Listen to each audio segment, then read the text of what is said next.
بسم الله الرحمن الرحیم د یو نوي ویلاګ سره زیم سید کبیر شاه ګران کتونکو خبره وکړو د اوورال سیاست باندې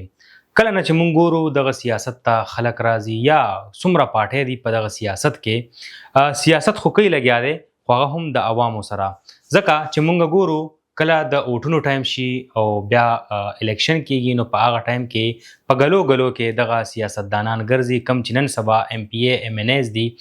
د کلی په کوڅو کې روان او خلکو ته ورونه وهي خو چې نن د ولس مسلې دي مسایل دي او کله ولس د هغې دفترونو ته ځي نو هلته کې بیا پروټوکول غواړي د هغې چې کوم سیکیورټي اهلکار دي هغې ورته یا وایي چې سیف بیزي دی یا ورته وایي میټینګ له تللی دی یا ورته وایي په دفتر کې نشته دی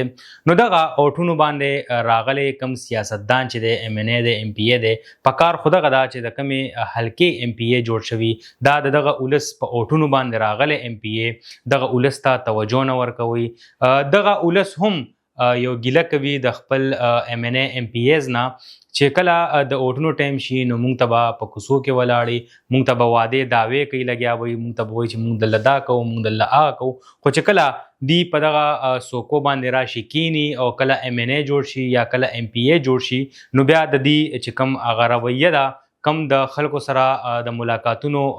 ټایم وي یا سی پاغې کې دی ډیر زیات بدل شي مونږ وکتل چې دغه څومره حکومتونه یوازې په خیبر پښتونخوا کې به نه یادوم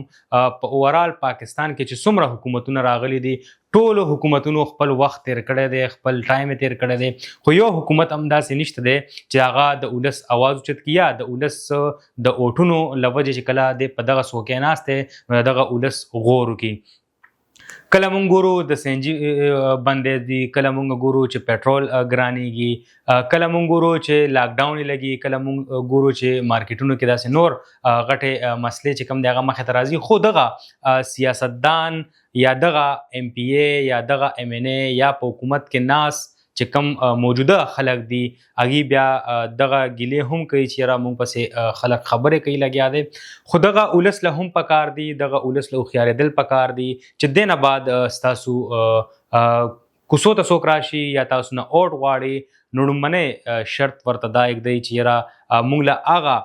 ایم ان ای پکار دی یا مونږ له هغه ایم پی ای پکار دی چې هغه د پروټوکول سره نه ګرځي کله چې د اوټونو ټایم وي یا کله دی راشي تا نه اوټ غواړي نو په هغه ټایم کې خو نه دی سره سیکیورټي ګارډز وي نه دی سره ډرایور وي نه دی سره نور خلک وي او کله چې دی د ایم ان ای یا د ایم پی ای په سیټ باندې کینی نو بیا دی سره پروټوکول هم راشي دی سره سیکیورټي هم راشي دی سره ډرایور هم راشي دی سره سرکاري ګاډی هم راشي نو په هغه ټایم کې بیا هغه ایم پی ای یا هغه ایم ان ای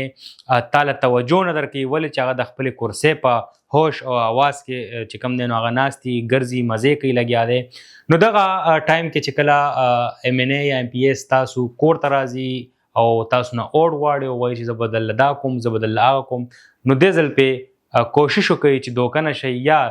زما خپل عام ولس ته هم دغه یو ریکوست دی یو خواست دی چې کله د اوټونو ټایم وي نو بالکل ووټ مه ورکوئ ووټ له مه وځئ چې کله تاسو ووټ ورنه کوئ یا تاسو د هغې هغه د جلسې جلوسونو هغه محفل ګرم نه کوي په هغې کې ورته تاسو کښېننئ نو دې ته یو ورځ تاسو خالي کورسۍ پرېږدئ ورته وښایي چې ستاسو په جلسه یا په جلوس کې څومره خلک شرکت کوي خو چې کله دغه عام ولس د دغه ایم ان ای یا ایم پی ای سره څنګ په څنګ ودرېږي نو یقینا چې هغه بیا ستا په ووټ باندې راځي او په دغه اسمبلیانو کې به کیني او دغه چې کوم کیسې دي هغه به رواني که موږ وګورو د اسمبلی در حده پورې ایم ان ای شو یا ایم پی ای شو هغه خو اواز اوچتوي خو آیا هغه اواز په حقیقت کې بدل شوی دی یا هغه اواز په حقیقت کې په عام ولس باندې څه داسې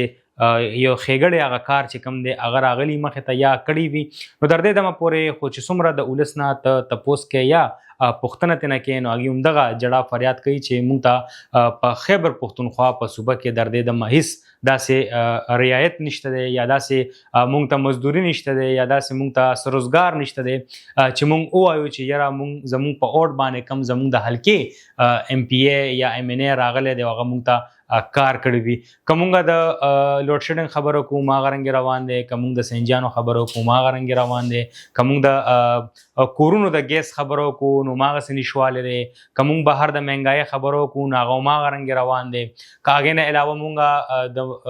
داسې نور د کور د ضرورت چې کوم سامان دی د خوراک که د هغې خبرو وکړو هغه هماغه رنګې ګران دی. نو یو اړخ ته هم ولس خوشحاله نه دی او په کار دغه ده چې کوم دغه خلک راځي او منتخب کیږي او د بل په ووټ باندې راځي نو په کار دغه ده چې د خپل ولس خیال وساتي.